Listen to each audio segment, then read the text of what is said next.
अच्छा, आप में से कितने हैं जो हार करके आए हैं? सबसे पहले तो दिमाग में से निकाल दीजिए कि आप हार करके आए हैं। आप देश का झंडा ऊंचा करके आए हैं और आप कुछ सीख करके गए हैं। और इसलिए खेल ही एक ऐसा क्षेत्र है दोस्तों कि जहां कभी कोई हारता नहीं है, हर कोई सीखता है। और इसलिए मैं पहला तो आप लोगों से आग्रह से कहूंगा, इसलिए मैंने जानबूझ करके कहा जरा हाथ ऊपर करो लेकिन अच्छा हुआ 80% लोगों ने हाथ ऊपर नहीं किया, मतलब वो मेरी बात को समझते हैं। जिन्होंने हाथ ऊपर किया उन्होंने नम्रता के कारण किया है, विवेक के कारण किया है। लेकिन मैं उनसे भी आग्रह करूंगा कि हमें ये सोचना नहीं है कि हम पीछे रह गए हैं, हम बहुत कुछ सीख करके आए हैं। तो मेरी बात आपको मंजूर है? ऐसे नहीं, जोर से बताइए, खिलाड़ी है आप तो। अच्छा, मैं तो कुछ जानना चाहता हूं भैया।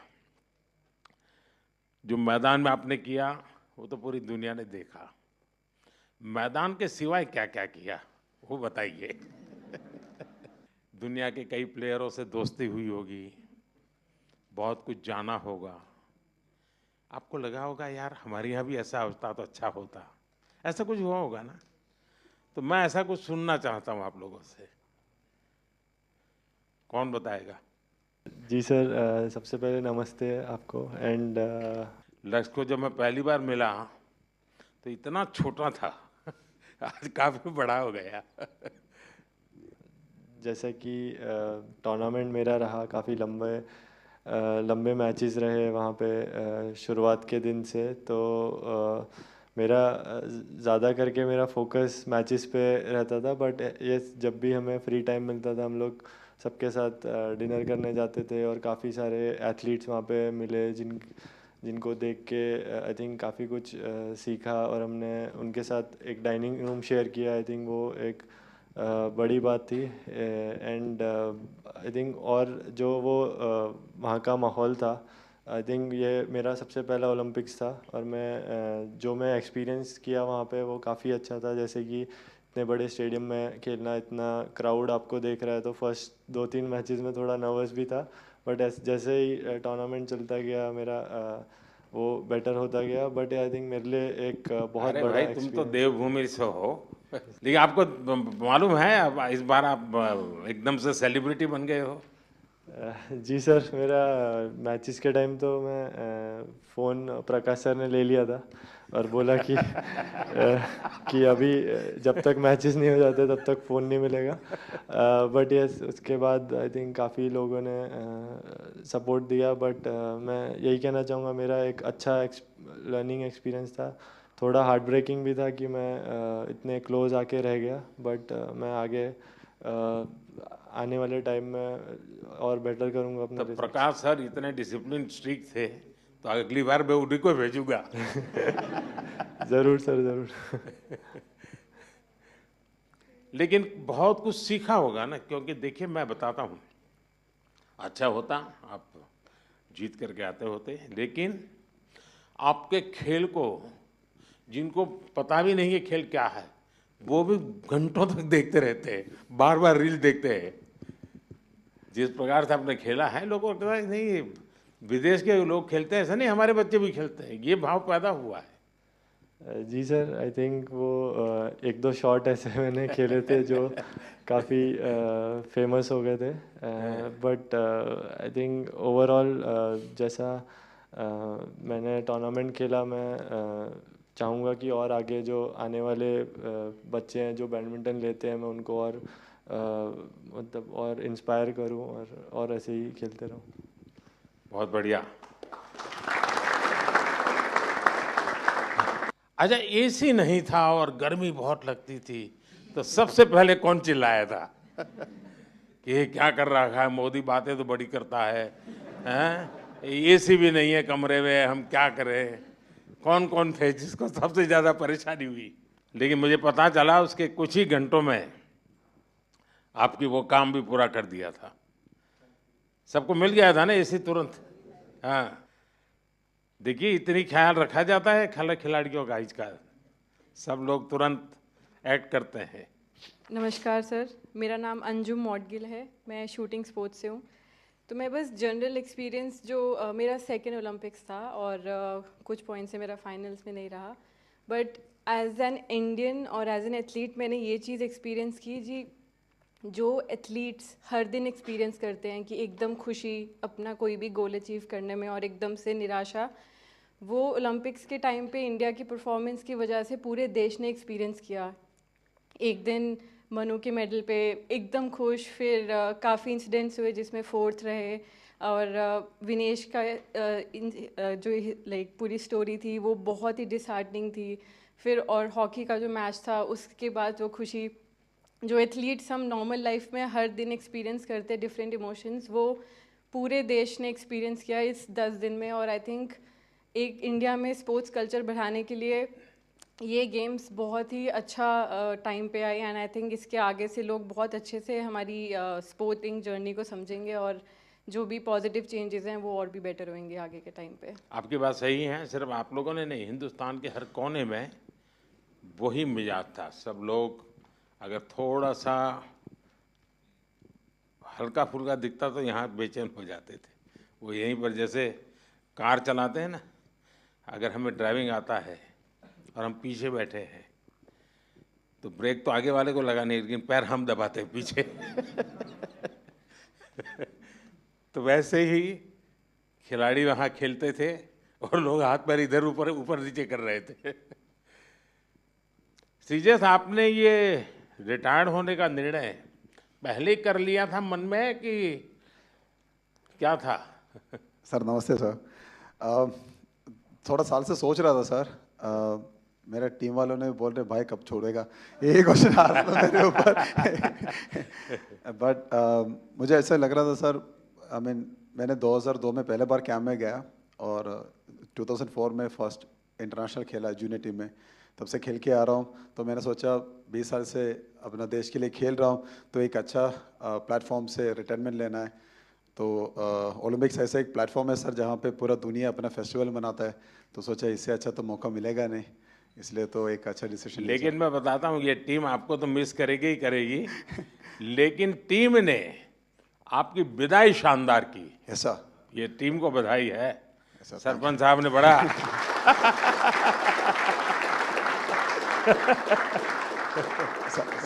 सच में सर ऐसे एक हम सपना ही देख सकता है सर, क्योंकि हमारे लिए थोड़ा हार्ड था जब हम लोग सेमीफाइनल हार गए थे, क्योंकि ये टीम इस बार जब पेरिस के लिए गया था हमारा उम्मीद इतना था कि हम लोग फाइनल खेलेगा या गोल्ड के लिए हम लोग लायक है।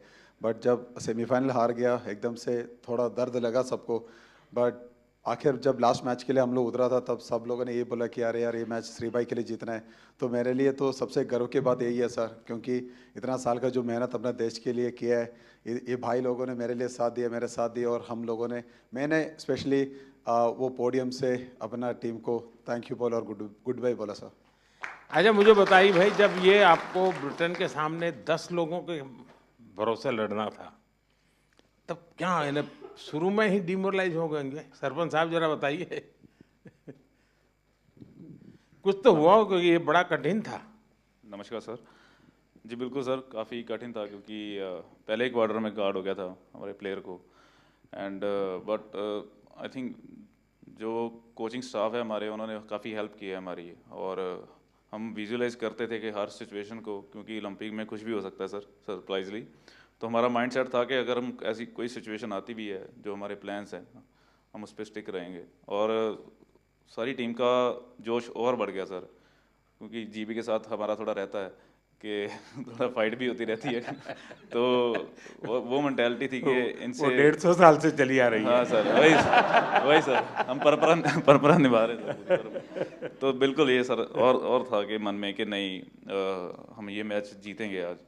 तो बहुत अच्छा रहा कि 1-1 ड्रा रहा सर, उसके बाद शूट आउट पे हम जीते हैं। तो एक वो, क्योंकि ये ऐसा कभी सारी हिस्ट्री में नहीं हुआ सर ओलंपिक में। एंड एक और खुशी की बात थी कि हमने जो ऑस्ट्रेलिया को हराया सर, वो भी हमारे लिए बहुत बड़ी बात थी कि 52 ईयर्स के बाद हमने बड़े प्लेटफॉर्म में ऑस्ट्रेलिया को हराया। वैसे भी आपने सारे रिकॉर्ड तोड़े हैं 52 साल के। जी जी सर। 2 बार ओलंपिक में बार लगातार, ये भी बहुत बड़ा काम है। जी सर जी। आप तो भाई यंगेस्ट से नमस्ते सर जी। हैं, सब कहते होंगे तो थे कि जी। ये मत करो वो मत करो, और आप थोड़े डर जाते होंगे। इस कम उम्र में जी बहुत बुरा समय देखा जी मैंने। तो मेरे मम्मी पापा 10 साल के छोड़ के चले गए थे, देश को सौंप गए थे। फिर बस यही सपना था कि उनका ओलंपिक में मेडल लाए, और मेरा भी यही सपना भाई ओलंपिक में मेडल देना देश को। तो बस यही सोच के प्रैक्टिस करते रहे, और टॉप्स और साई और रेसलिंग फेडरेशन WFI का भी बहुत योगदान रहा जी इस मेडल में। अभी मूड क्या है? अब बहुत अच्छा जी, अच्छा लग रहा है। कोई पसंद की चीज घर आके खाई कि नहीं खाई? अभी तो घर गए ही नहीं जी। घर अभी- गए नहीं? हाँ जी। तो हमें बोलते तो हम बर्बाद देते कुछ भाई। घर जाके चूर में खाएंगे जी। अच्छा। अच्छा, जैसे हमारे सरपंच साहब का निकनेम है, ऐसे आप में से और कौन है जिसके ऐसे ही निकनेम है? प्रणाम सर, मैं श्रेयसी सिंह हूँ और वर्तमान में बिहार से विधायक भी हूँ। तो सब टीम के सब लोग विधायक दीदी करके विधायक बुलाते कहते हैं। जी सर। तो सरपंच भी है, विधायक भी है। अच्छा, आप में से मैंने देखा है कि इन दिनों काफी समय मोबाइल पर चिपके रहते हैं, ऐसा है क्या? सही है मेरी जानकारी? रील्स देखते हैं और रील बनाते हैं। हाँ, रील बना रहे हैं ना? कितने लोग हैं जो रील्स बना रहे हैं? सर एक्चुअली मैं एक मैसेज देना चाहूँगा, क्योंकि सारी टीम ने हमने डिसाइड किया था कि थ्रू आउट द ओलंपिक हम मोबाइल फ़ोन यूज़ नहीं करेंगे। वाह, और शाबाश, ये सोशल बहुत मीडिया बढ़िया यूज़ नहीं काम करेंगे। किया। तो बिल्कुल सर, क्योंकि सर अगर कोई अच्छे कमेंट आ रहे हैं चाहे बुरे कमेंट आ रहे हैं, दोनों इफेक्ट करते हैं। तो हमारा माइंडसेट था कि हम एज ए टीम हमने डिसाइड किया कि हम बिल्कुल सोशल मीडिया यूज़ नहीं करेंगे। ये तो अच्छा बहुत किया अच्छी आप बात लोगों है। ने। जी सर। और मैं चाहूंगा कि देश के नौजवानों को भी आप ये बताएं जी बिल्कुल कि सर। उससे जितना दूर रहे अच्छा ही है, वरना ज़्यादा लोग उसी में उनका समय जाता है, उसी में फंसे रहते हैं। आप बेटा बहुत निराश लग रही हो। हाँ जी सर, पहली बार गई थी हाँ। और मैं मतलब एक से हार गई थी बाउट, और मगर उससे जीत जाती तो मैं फाइनल तक जाती, गोल्ड भी ला सकती थी। पर वो मेरा बैड लक था, दिन अच्छा नहीं था, तो सर मैं लूज़ हो गई कोई, इससे। अभी तो उम्र बहुत छोटी है बेटा, बहुत करना है। हाँ जी सर। और हरियाणा की मिट्टी ऐसी है, करके दिखाओगी। हाँ जी सर। प्रधानमंत्री जी नमस्कार। मुझे लगता है कि इस बार हमारी पूरी कंटिंजेंट में जो इंजरीज हुई थी वो काफ़ी कम थी, 1 या 2 सीरियस इंजरी थी। पर नहीं तो यूजुअली क्या होता है कि सब गेम्स में से 3-4 मेजर इंजरी होती है जिनकी ऑपरेशन करनी पड़ती है। पर इस बार फॉर्चुनेटली सिर्फ 1 था, तो वो अच्छी बात थी। एक सीखने का था कि जब भी ओलंपिक के जो विलेज में जो पॉलीक्लिनिक रहता है उसमें थोड़ी फैसिलिटीज़ रहती है, पर इस बार हमने सब जो फैसिलिटीज़ थी वो हमारे विलेज में ही, हमारे बिल्डिंग में ही रखी थी। और इसलिए काफ़ी एथलीट जो थे वो उनका जो कुछ भी रिकवरी करना था, इंजरी मैनेजमेंट करना था, प्रेपरेशन भी जो करना था, वो बहुत ही आसानी से कर सके। आई थिंक बहुत सारे एथलीट को वो वो प्रेफरेबल था, और आई थिंक उससे एटलीस्ट वो कॉन्फिडेंस था कि हमारे पास सब कुछ है। आई थिंक इससे भी फ्यूचर में भी ऐसे ही हम करते गए तो हम सपोर्ट दे सकेंगे हमारे एथलीट को। देखिए साहब, डॉक्टर ने मुझे बहुत महत्वपूर्ण बात बताई कि इस बार हमारी टीम में पहले की तुलना में मिनिमम इंजरीज थी। इंजरी कम हुई है, इसका मतलब है कि खेल की हर चीज में आपकी एक्सपर्टाइज आ गई है। इंजरी होने का कारण वही होता है कि हमें खेल के संबंध में कुछ हमारा अज्ञान होता है जो हमें खुद को कभी कभी डैमेज कर देता है। ये सिद्ध हो रहा है कि आप लोगों ने खुद अपने आप को तैयार किया है, और छोटे मोटे जर्क आए भी, कठिनाई आई तो भी आपके बॉडी को आपने ऐसा बनाया है कि आप मेजर इंजरी से बच गए हैं। तो मैं पक्का मानता हूँ आप लोगों ने काफ़ी ट्रेन किया होगा अपनी बॉडी को, काफ़ी मेहनत की होगी, तब जाके ये हुआ होगा। तो इसके लिए तो आप सब बधाई के पात्र हैं। साथियों, मेरे साथ हमारे मनसुख भाई मांडविया जी हैं, खेल राज्य मंत्री बहन रक्षा खड़से जी है, हमारी खेल जगत में जिन्होंने देश का नाम रोशन किया PT उषा जी हैं। पेरिस से आप सब वापिस आए हैं। आप सबका और आप सबके साथियों का भी मेरे यहाँ हृदय से बहुत बहुत स्वागत है। मैंने जिस उमंग से आपको पेरिस के लिए विदाई दी थी, उतने ही उमंग से मैं आज आपका फिर से स्वागत कर रहा हूं।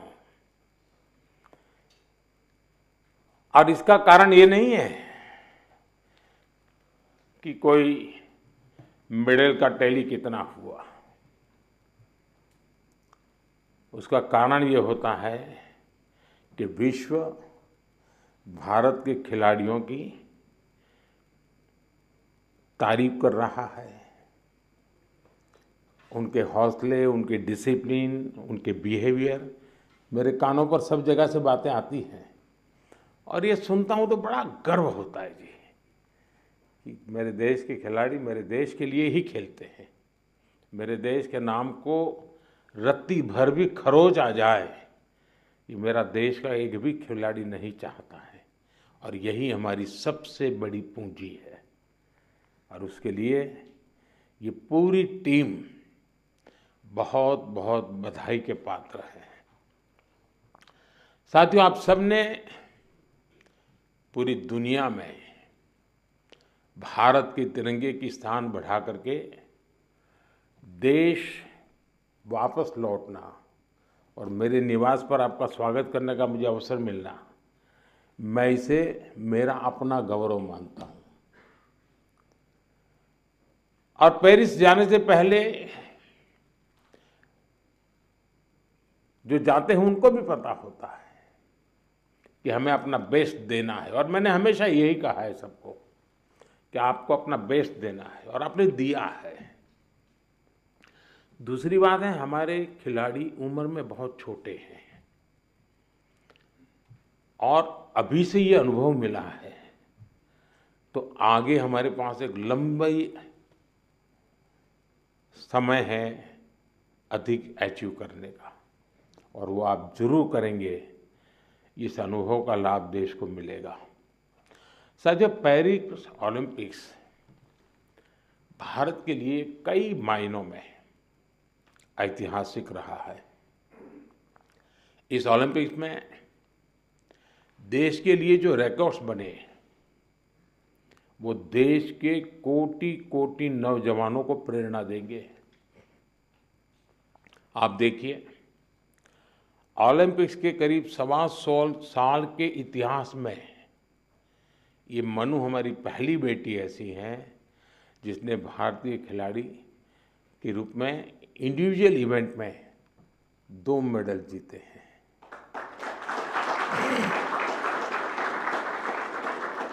हमारा नीरज पहला ऐसा भारतीय खिलाड़ी है जिन्होंने इंडिविजुअल इवेंट में गोल्ड और सिल्वर जीते। हॉकी में भारत ने 52 साल बाद लगातार 2 बार मेडल जीते कंटिन्यूसली। अमन ने केवल 21 साल की उम्र में मेडल जीत करके देश को बिल्कुल इतना प्रसन्न कर दिया है और अमन के जीवन के विषय में आज देश जानने लगा है तो उनको लग रहा है कि भाई व्यक्ति के जीवन की कठिनाइयों से भी इंसान अपनी यात्रा को, स्वप्न को, संकल्प को सिद्ध कर सकता है। कठिनाइयां अपने आप अपनी जगह पर रह जाती है। अमन ने करके दिखाया है। विनेश पहली ऐसी भारतीय बनी जो कुश्ती में फाइनल तक पहुंची। ये भी हमारे लिए बड़ा गर्व का विषय है। ओलंपिक्स में 7 शूटिंग इवेंट्स में इंडियन शूटर्स फाइनल्स में पहुंचे और ये भी पहली बार हुआ है। इसी तरह तीरंदाजी में धीरज और अंकिता पदक के लिए खेलने वाले पहले भारतीय तीरंदाजी बने और लक्ष्य, हमारा लक्ष्य सेन, आपके मैच ने तो पूरे देश का जोश बढ़ा दिया है। हमारे लक्ष्य भी ओलंपिक में सेमीफाइनल तक पहुंचने वाले एकमात्र पुरुष बैडमिंटन खिलाड़ी बने हैं। हमारे अविनाश सावले, इसने ट्रिपल चेज के फाइनल में क्वालिफाई किया। इस फॉर्मेट में ये भी फर्स्ट टाइम रहा। साथियों, हमारे ज्यादातर मेडलिस्ट, जैसा मैंने कहा, अपने 20s में है, बहुत छोटी आयु के हैं। आप सभी बहुत युवा हैं, आपके पास बहुत समय है, बहुत ऊर्जा है। और ये भी सही है कि टोक्यो के और पेरिस के बीच में नॉर्मली 4 साल का समय रहता है, इस बार 3 साल का ही समय था। तो हो सकता है आपको 1 साल और अगर मिला होता प्रैक्टिस का, तो शायद आप और नई कमाल करके दिखा देते। अभी लंबी कैरियर में आप कई बड़े टूर्नामेंट खेलेंगे, खेलना बंद नहीं करना चाहिए, रुकना भी नहीं चाहिए, एक भी मैच छोड़नी नहीं चाहिए। ये युवा दल इस बात का प्रमाण है कि स्पोर्ट्स में भारत का भविष्य कितना उज्जवल रहने वाला है। मुझे विश्वास है पेरिस ओलंपिक्स भारतीय स्पोर्ट्स की इस उड़ान के लिए एक लॉन्च पैड साबित होने वाला है। ये टर्निंग पॉइंट है हमारा। उसके बाद विजय ही विजय है दोस्तों, हम रुकने वाले नहीं है। साथियों, आज भारत अपने यहाँ world class sports ecosystem develop करने की प्राथमिकता दे रहा है। ग्रासरूट से आने वाले खिलाड़ियों को उनको तराशना ये बहुत जरूरी है। हमने गांव-गांव, शहर-शहर से युवा प्रतिभाओं को आगे बढ़ाने के लिए खेलो इंडिया मुहिम शुरू की। और मुझे खुशी है कि खेलो इंडिया से निकले 28 खिलाड़ी इस ओलंपिक समूह का हिस्सा बने हैं।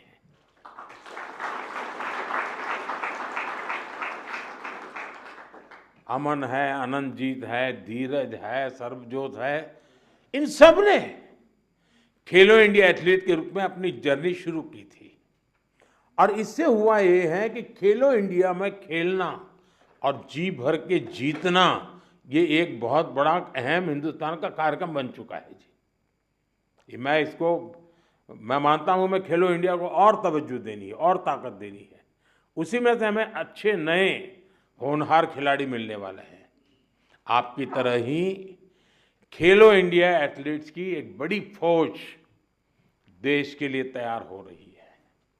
हमारे खिलाड़ियों को सुविधाओं और संसाधनों की कमी न पड़े, ट्रेनिंग में दिक्कत ना आए, इसके लिए बजट भी लगातार बढ़ाया जा रहा है। सबको पता है कि किसी भी खिलाड़ी के लिए ज्यादा से ज्यादा कंपटीशन में हिस्सा लेना कितना आवश्यक है।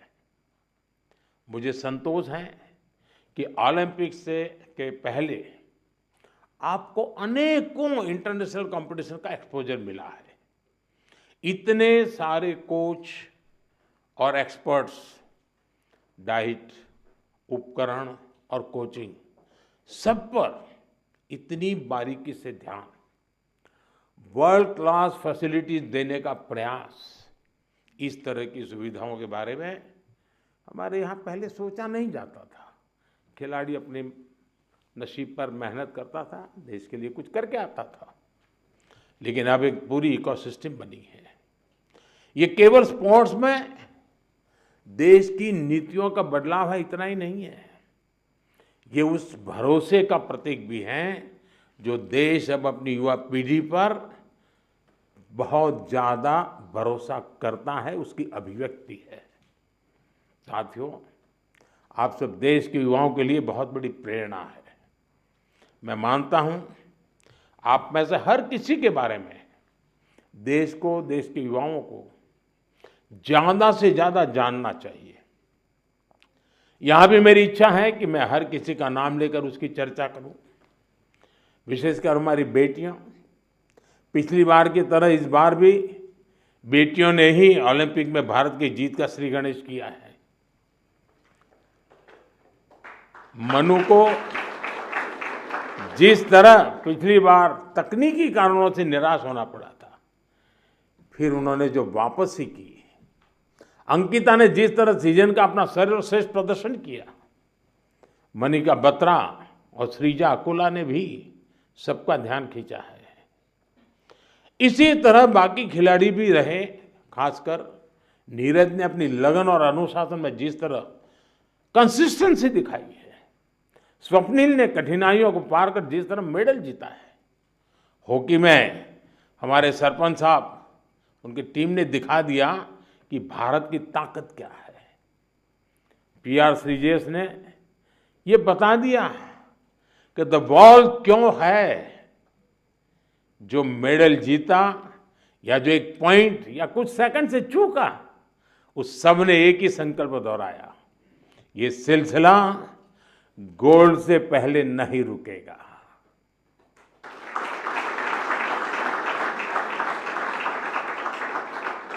मैं मानता हूं इससे देश के युवाओं को बहुत कुछ सीखने को मिलेगा। साथियों, हमारा भारत 2036 ओलंपिक्स की मेजबानी हासिल करने के लिए तैयारी कर रहा है। मैंने आज भी वहाँ भी लाल किले से भी बोला है, हम पूरी तैयारी कर रहे हैं। ऐसे में कई ऐसे एथलीट्स जो पिछले ओलंपिक्स में भी खेल चुके हैं, उनके इनपुट बहुत महत्वपूर्ण है। आपने वहाँ बहुत कुछ ऑब्जर्व किया होगा, बहुत कुछ देखा होगा। ओलंपिक की प्लानिंग से लेकर के वहाँ की व्यवस्थाओं तक, स्पोर्ट्स मैनेजमेंट से लेकर इवेंट मैनेजमेंट तक, आपने अनुभव, अपने ऑब्जर्वेशंस, हमने इसको लिख के रखना चाहिए, वो सरकार को साझा करना चाहिए, ताकि हमें 2036 की तैयारी में ये जो छोटी छोटी बारीक चीज़ें खिलाड़ी देख करके आता है, उससे और जो कमी नज़र आती है वो भी हमें 36 की तैयारी के लिए काम आएगी। तो एक प्रकार से आप मेरी 36 की टीम के फौजी है, आप सबको मेरी मदद करनी है, ताकि हम 2036 में दुनिया में अब तक न हुआ हो ऐसा ओलंपिक कर करके मेजबानी करके दिखाएं।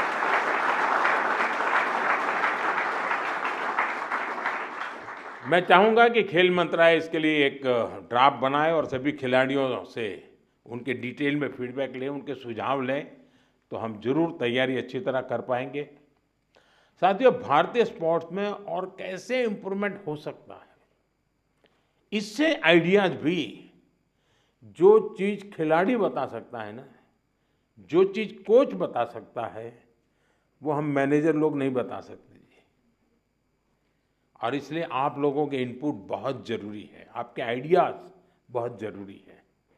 आप पर भविष्य के खिलाड़ियों को मोटिवेट करने, उन्हें आगे बढ़ाने का भी दायित्व है।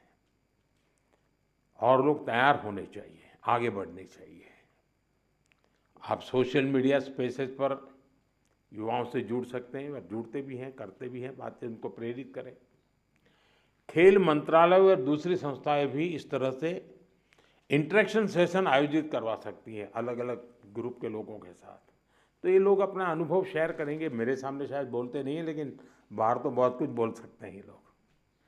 साथियों, आप सबसे मुझे मिलने का अवसर मिला, और जब आप आए और मैं आपको ऐसे ही जाने दूं तो फिर बात अधूरी रह जाएगी। और इसलिए मैं तो कुछ न कुछ आपके जिम्मे काम छोड़ने ही वाला हूँ। और पहले भी जब भी मैंने आपको कुछ कहा है, आपने जरूर उसको पूरा करने का प्रयास किया है। देखिए, जो साथी टोक्यो ओलंपिक के बाद आए थे, उन्होंने मैंने स्कूलों में जाने और युवाओं से मिलने का आग्रह किया था, और उन्होंने किया था, उसका लाभ भी हुआ है। आज देश पर्यावरण की रक्षा के लिए एक पेड़ माँ के नाम अभियान चला रहा है। मैं आप सबसे कहूँगा, आप भी उससे जुड़े, अपनी माँ को लेकर के एक पेड़ लगाइए, पेरिस को भी याद कीजिए और पेड़ लगाइए। अगर माँ नहीं है तो माँ की तस्वीर लेकर के खड़े रहिए और पेड़ लगाइए। आप में से ज़्यादातर खिलाड़ी गांव की पृष्ठभूमि से हैं, सामान्य परिवार की पृष्ठभूमि से हैं। आपने पेरिस में भी देखा है, और इस बार के पेरिस के ओलंपिक की विशेषता थी, वो पर्यावरण को प्रमोट कर रहे थे। उन्होंने एनवायरनमेंट फ्रेंडली सारा वहाँ पर इकोसिस्टम डेवलप किया था। आप भी अपने गांव जाए तो वहाँ के लोगों को नेचुरल फार्मिंग, प्राकृतिक खेती, केमिकल फ्री खेती, हमारी धरती माता की भी रक्षा हमको करनी है, ये बात उनको बताइए। और इन सब के साथ दूसरे नौजवान साथियों को स्पोर्ट्स के जुड़ने के लिए, फिटनेस के लिए उनको प्रेरित करना चाहिए। फिटनेस की तरफ आप ही उनको गाइड कर सकते हैं और मैं मानता हूं कि इससे बहुत बड़ा लाभ होगा। साथियों, मुझे विश्वास है आप सब सदा सर्वदा देश का नाम रोशन करेंगे। विकसित भारत की हमारी यात्रा युवा प्रतिभाओं की सफलता से और ज़्यादा खूबसूरत बनने वाली है। इसी कामना के साथ मेरी फिर से एक बार आप सबको बहुत बहुत शुभकामनाएं हैं। मेरे लिए आप सब अचीवर हैं। आप में से कोई ऐसा नहीं है जिसने कुछ अचीव नहीं किया है। और जब मेरे देश से ऐसे नौजवान कुछ अचीव करके आते हैं ना, तो उसी के भरोसे देश भी अचीव करने की तैयारी कर लेता है। बहुत बहुत बधाई, बहुत बहुत शुभकामनाएं दोस्तों।